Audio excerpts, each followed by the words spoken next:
Newcastle's 7 months after takeover compared to Man City's early splurges. A lot has changed in the 7 months since Newcastle were taken over by a mega-money Saudi-backed consortium.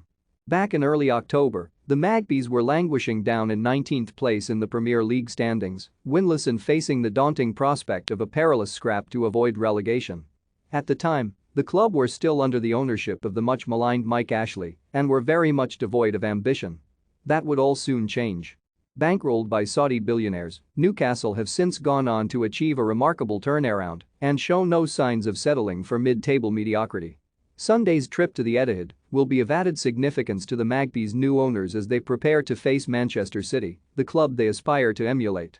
But how do the first 7 months of Newcastle's new regime weigh up against City's cash-fueled charge to the game's summit? Having purchased Newcastle back in early October, Saudi Consortium Public Investment Fund (PIF), which hold an 80% stake in the club, immediately asserted their intentions. The Magpies' new ownership cited both City and Paris Saint-Germain as inspiration as they announced their aims of challenging for trophies and establishing Newcastle as one of football's biggest forces on a global stage. However, such goals were considered long-term, with small steps very much seen as the way to achieving such aims. The first of those? Installing a manager of pedigree to lead the club's impending revolution.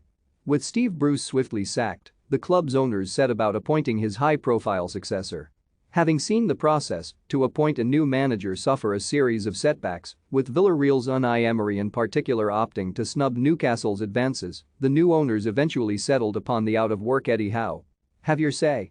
Where will Newcastle United finish in the Premier League next season? Join the debate here. Though many mocked the appointment, the former Bournemouth boss would soon prove his worth.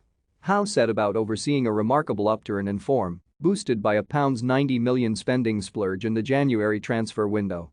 After £40 million was splashed out on Chris Wood and Kieran Trippier within the first 2 weeks of the window, a further £50 million was laid out on securing Bruno Guimaraes and Dan Burn.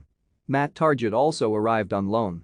The quintet would prove to be key to the Magpies' success as a run of 7 Premier League matches without defeat, 6 of those wins from mid-January to mid-March saw Howe's side climb from 19th to 14th.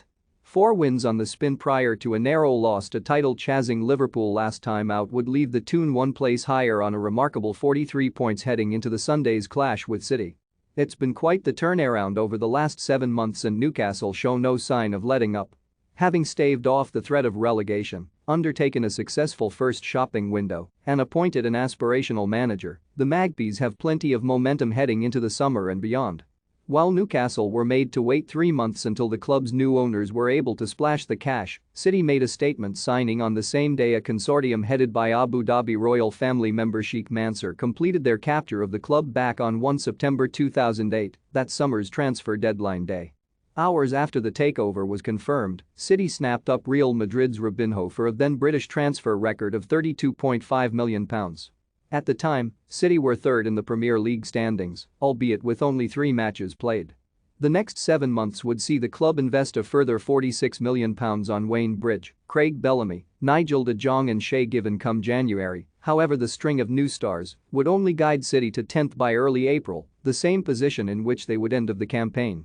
With Newcastle on track for a similar mid-table finish and City's 2008-09 total of 50 points a real possibility, the comparisons bode well.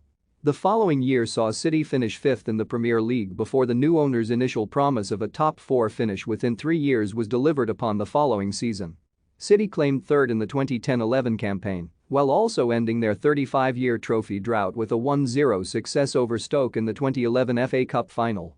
Though it may be too soon for the Magpies to get their hopes up over lifting silverware, the initial signs are certainly promising. Newcastle are on course to match City's mid-table finish from their first season under new ownership and will be looking to take further steps to success next campaign. As for Sunday, the Magpies will get another chance to get up close and personal with the club they hope to be going toe-to-toe with in a few years' time.